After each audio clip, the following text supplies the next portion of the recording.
I'm recording now. You're recording? Yep, hold on. Just give me a second. Okay, hello. See? Don't push me. You know what? You know what we need? We need some sort of like music intro track for the cast. We could.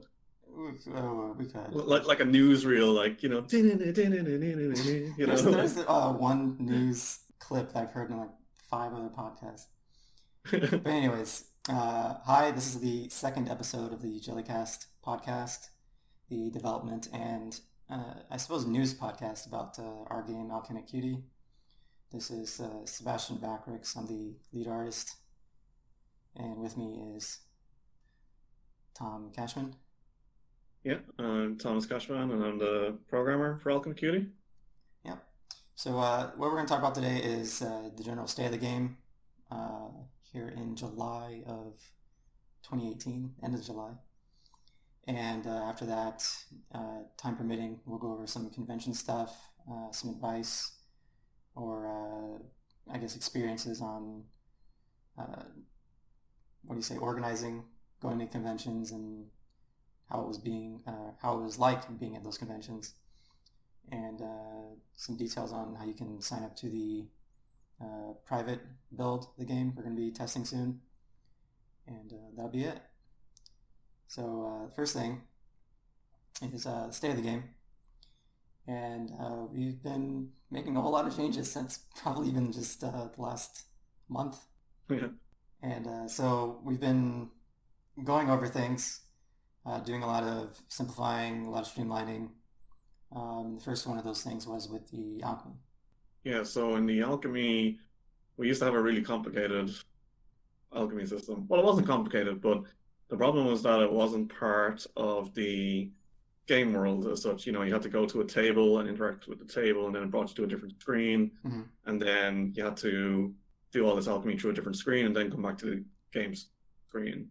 And while it was cool, when we play tested, we found that players were like, "This is cool, but if I have to do this often, it's too tedious."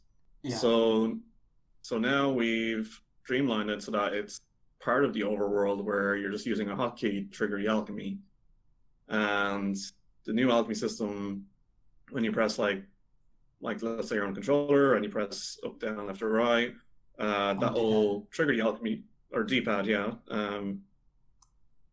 It'll trigger the alchemy and you'll have this cool effect, and then you'll get alchemy quirks, as we call them. Mm-hmm. And quirks have different effects on the jellies when you feed them to the jellies. And so the alchemy now happens inside of the jelly's stomach.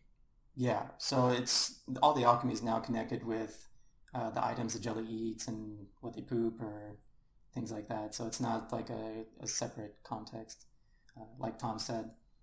So with the alchemy, we've simplified to about exactly four effects. So we've got transmutation, which is the morph quirk. Yep. And that turns an item into another item, depending on what item that is that you're morphing. We also have the join quirk, which combines several items into a single item, so that you can do multiple effects at the same time. It's kind of a way of using alchemy to bypass how long it takes a jelly to digest things. And it's also a way, if you want to, let's say you have a jelly which has like 5 stomach slots, you can then make a single item with 4 slots, like from the 4 slots, mm-hmm. and feed that one item to a jelly that only has a 1 slot stomach. Yeah. What's the other two? We've got, I think we're implementing a barf quirk. I don't know if that's in yet. It's not in yet. Okay. Yeah, so that's part of the streamlining is it used to be a boost quirk, but we're like, that's just kind of like an item effect. So we changed it to a barf quirk that makes jellies spit out items, just in case you feed them the wrong thing or something like that, or there may be situations where you want a jelly to spit out items for other reasons. Oh, and then the fourth is the shatter quirk, which turns items in the stomach into crystals so that you can basically exchange your items, or in a more roundabout way, money. If you buy items, you can exchange those into crystals by destroying them with that quirk. Yeah, so I guess that's basically all the changes with alchemy itself. Mm-hmm. And as part of that, we've had to go through, just double check all our item effects, see if they fit in with the system, and which ones are useful, which ones aren't useful, which ones we're missing. That was a bit of a long process of just going through and seeing which ones are good. Tom, you just finished putting all those in, right? Yeah, so I think we have like 46 possible item effects Mm-hmm. together. They range from things like, boosting your stats to, changing the color of your jelly, or speeding up the digestion. Yeah, or changing their traits and things like that. So there's a lot of possibilities. Yeah, there is, especially when you have the combination quirks and how you're supposed to combine these things into single items so that they're more effective and stuff like that. Yeah, so we went through a lot of those item effects, streamlined them, figured out what's useful. And part of that process, we had to re-examine some of the other systems in the game that those item effects were linked to, which means there's some basically reduction of dead weight in some of these things. So, for example, with the jellies themselves, we used to have 5 primary stats, but now it's just 4 because speed just was not useful at all. Mm. It didn't have any impact on the game. It was just there as a vestigial stat from like the very beginning of the game concept. And also it simplifies the jelly competitions because we wanted to have different competitions every week, and now we can do 4 weeks in a month, and there's one per competition per stat. Yeah, we don't have to like mix and match them in strange ways, the stats. We also changed muscle to what we call blob, which is how well it transfers its attributes to its children. Yeah, that's right. It used to be muscle, but since jellies aren't very muscular, we just changed it to blob, because the blobbier the better. We also simplified the catching. Originally, the idea was that the jellies would run from you, I don't know, like hide or something, or at one point they were supposed to bop you on the head and you would like float back home on a balloon. But we figured that was just like kind of getting away from the feel of the game, right? Mm. As far as, easygoing, going around, finding things and stuff like that, instead of having to chase them around or fight with them. There's also been some adjustments to the technology, like the spawning and modding and stuff like that. Yeah, originally we had a lot of the spawn data in separate files, in XML files, but it was kind of tedious to have to constantly change back and forward between the XML files and then the tile map to see where stuff would spawn. So now it's actually just put into the tile map as part of tiled objects. So you can just place everything visually and then set the properties on the object to be what you want to spawn out. Yeah, so it's a lot easier to actually pick all those regions now and decide what they do and see where they are in the maps, because you can just look at the map when you're doing it, instead of having to pick the tile indexes and stuff in tiled and then put it into a separate XML. So it's a big improvement. There's also been some improvements to how the modding documentation itself is created, right? So my concern when we were doing documentation was that I was manually writing a lot of the examples. Mm. So now we have it that the examples you see in the XML are automatically generated during build time, so that the XML is always correct to what the game is actually currently using. Mm-hmm. So this means now we can make sure that the documentation is always up to date a lot easier. Now we still have to write explanations and so on, but it just means that the examples are consistently correct. Pretty good. It's definitely, and it's also, I don't think it's a live part of the website, but it'll automatically update to our actual website and our modding guide, right? Yeah, correct. Yeah, so it's definitely very useful. I bet there's been a lot of things where I've tried to find modding resources and it's just like digging through forum posts or going to Wikia Yeah. There's so many games that have a Wikia page. It's like, no, it's here. You can just look on our site. We got it. We got you. Yeah. Well, that's the thing. Like, we don't want to have to, because I know a lot of games with modding support rely on the community to do all the documentation, Yeah. and that's not really fair. Like, I'd Yeah. rather there was a modding community that they can just make mods and not have to worry about documentation being Yeah, figuring wrong out what or everything is. It's like, oh, I found a value in an XML file. I wonder what this does. It's like, oh, yeah, no, it's there. yeah, Just look on the website. We'll tell you. yeah. All right, and you also did some improvements to the pathfinding. Yeah, it was just some, well, mainly just bug fixes. So NPCs can find their way now. I Mm-hmm. think there's maybe some path smoothing I can do to make it just look a little bit more natural.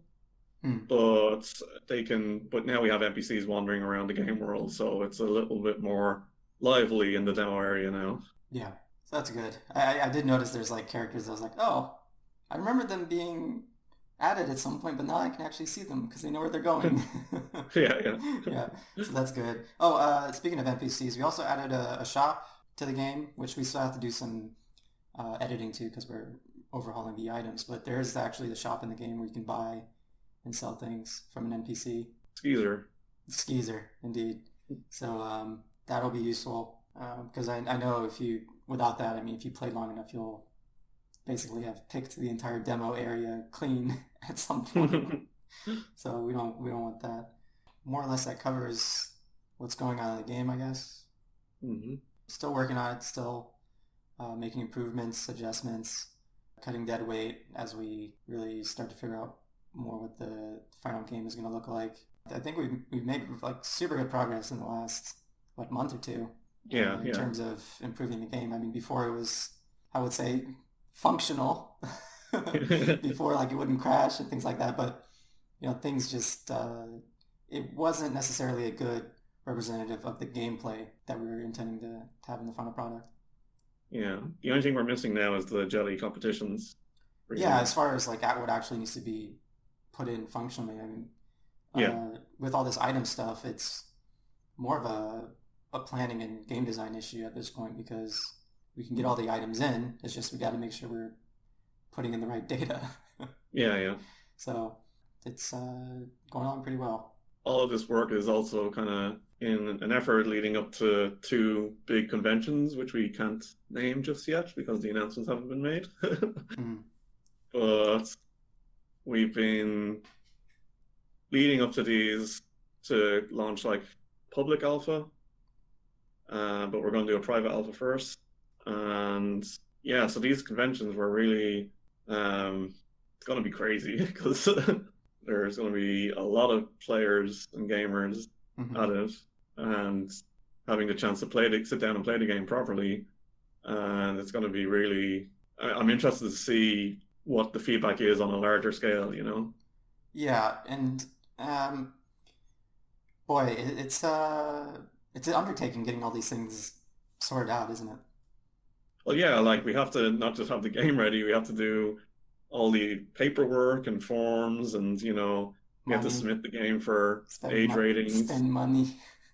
and money. Yeah, it's also costing money. Yes. It's pretty expensive. I mean, all together, what do you think you spent on conventions so far? I mean, do you have an idea? I'd say, let me think. Well, these two coming up alone is around like 3,500 Yeah. euro, not including like all the marketing stuff we're doing as well. Like that's just the Hmm. boot space and the boot Yeah. artwork and stuff. So it's Uh, definitely not cheap. Definitely not. Well, I mean, it could have been more expensive. We were lucky to kind of, well, the announcements will explain, Yeah, but it could be, there were some things that ended up working out for us, which is good. Yeah, it's I haven't been involved in organizing as much with like conventions and getting as much materials ready. Like I've been to a mm, couple, and it's like, okay, well, we need like a banner, and we need this, but mm, once you get to some of the the larger ones, it's like, okay, we need this extra paperwork, we need this specific thing, and that. So it's like, oh yeah. boy, Oh, we need 20 seconds of gameplay footage to put into a trailer, yeah, and it's really, yeah, it's really crazy. yeah. I guess, well, having not done much marketing or outreach or anything like that before. I'm starting to understand why it takes so long to get all that stuff together. It's a good amount of effort that probably gonna have to plan more for in the future as far as scheduling. Because I think I was feeling a bit of a crunch last week. I was like, boy, spending all time on this thing, and it's like we still have this other stuff to do. Yeah, it's kind of because this takes up time, and you still have to develop the game, you know. Yeah. Luckily, I guess it's kind of a one time thing, and once you start to get some of your materials together as far as descriptions of your game and descriptions of the team and all these things like that, you start to build up not a fiction, what do you call it? Like a profile that you can, hey, be consistent with, and just like, oh, you need a description of the game? We got that. You need, this kind of thing, like the audience, oh, we got that, all that kind of stuff, so that's good. Yeah, do you have any advice for anybody who's going to conventions or anything like that? Sorry? Or planning to go? I guess it depends really what your goal is when you're going. Like these two upcoming ones are very gamer focused, with some business on the side. Yeah. So whereas previous ones we've done have been more business focused. So, and there's definitely a difference. You can, you're targeting two different audiences. Yeah. For the business ones, I'd always, if you're looking to go to a convention, I'd always recommend looking to see if there's some kind of business meeting system like Meet to Match or something similar. Because I bought business pass for one conference this year and I attended it, but they had no meeting system set up for business users. So you just have to kind of show up and hope that you bump into the person who you want to talk to. Whereas with the other conventions that had a meet to match system, you can log in, you can see who's attending, and you have a timetable system where you can say, okay, we both have this free slot, can we schedule a meeting together? And they can reject or accept, and it just makes the whole process a lot more efficient. And then even when we went to Digital Dragons, they also had like a pitching session that I pitched the game at, and that got us talking to some publishers as well, and that's always good. Pitching, that was my first time doing like a proper on-stage pitch of the game, and it was a bit nerve-wracking, but I think maybe the more I do it, the better I'll get. The more comfortable I'll be with it. Okay. Yeah, and the thing is too, you've had some, I think probably some experience with that in your job, at least somewhat. Not so much pitching, but I mean, in my last job, I did a lot of presentations to customers and clients. So I had some practice doing presentations, but not on such a big stage so there is a slight difference because with pitching, you're asking for something, you're asking for somebody to invest. Whereas when you're doing presentations to customers, they've already bought the product. So you just have to, present training to them. Yeah. So it's slightly different, but there is some kind of skills that you can draw on there. So these two conferences upcoming will be a lot different. Yeah, it should be fun. And I think one thing that maybe gets overlooked at some points when you're doing all this preparation and creating all these materials and stuff for conventions is that you're like, boy, this is kind of a pain in the butt. I mean, it's all useful, but it's still, you feel like, I really wish I was just working on the game instead of doing this stuff. At least in my case. But when you actually get to the convention, it'll be nice to see people like actually playing the game, and it'll be good feedback and good experiences for those people. And I think it gives you a bit of a boost, I think, afterwards. You're like, oh, wow, all this work I'm doing is like start paying off. I should keep working more. After 3 years. Yeah. Over the course of 3 years. I always want to be specific about that. But yeah, it's like you did all this stuff and it's like, oh yeah, this is fun. I like it. I'm like, okay, cool. I should keep doing this because people are actually enjoying it. So yeah, I'm looking forward to that. Well, it's kind of funny as well that the plane ride. Sorry, go ahead. No, I said I'm Sorry. not looking forward to the plane rides to the conventions. Uh, but Yeah, so the conventions are in Europe, so you're gonna have to fly like what, 8 hours each uh, way? it's like 24-hour flights Oh, really? You're changing plus. somewhere? Yeah, it's going from I don't know. It's making a few stops, like a couple stops. Yeah, and I think that mostly it's just because there's like each one has like a super long layover Hmm. in one place, but ideally that's probably when I'll be sleeping, so it'll be all right. Um, yeah, so that'll be interesting, and yeah, but I am flying, so we'll both be at the conventions. Uh, Yep. we'll be meeting in person the first time at the first convention. Yeah. Yeah, couldn't be at the second Uh, one if we're going to both. Could it? It's gonna I be was there at the booth. Where were you? It was like 6 days. I guess we just didn't we didn't run into each other. What do you know? Yeah, so the first one that would be interesting. I think we'll be recording that just for posterity. So that'll be interesting, and it should be fun. It'll be exhausting, but it'll be fun, Yeah. and hopefully it'll be rewarding for us and for the game and for the people who play it. Yeah, I hope so. I get a lot of people asking me like, so this is the first time you're meeting this guy? And I'm just like, yeah, pretty much. And they're like, what if he turns out to be like a psychopath or, I'm just like, It's like, well, we worked together before this. yeah, yeah, It's like I hired him before, so yeah. Yeah. yeah. I So, mean, that was the whole thing. I was like, well, I really want to make games, but I don't know anybody who's a good programmer. I'm like, wait a second. Tom said he did programming and he was a programmer. I remember he telling me like, "Oh yeah, I've been doing the network stuff for the this game, whatever." And I was like, "Oh, he must really know how to program. He must know what he's doing." Let me just email I, this guy like, was it like a year later? yeah, yeah. Yeah, I'm like, "Hey, you want to make a game?" He was like, "Okay." Yeah, so that was pretty cool. Is there anything else you want to go over? I think we probably getting towards the end of the time we set aside. I think that's pretty much it. I think the only thing left is to say just about the private alpha. Yeah, so we're gonna have a private build coming out soon, very soon, and we want people to play it, just so we can work on the build and get them, tuned up based on their feedback and just better playing for those actual conventions and stuff. All you have to do is sign up to the mailing list, the Cutie Club, on our website, which is alchemiccutie.com. Do we have a specific URL for the sign up, or is that just a link somewhere? It's a link on the website. Okay. We'll post that with this video. So yeah, just sign up and we'll keep you guys updated on when that private build is available if you're interested.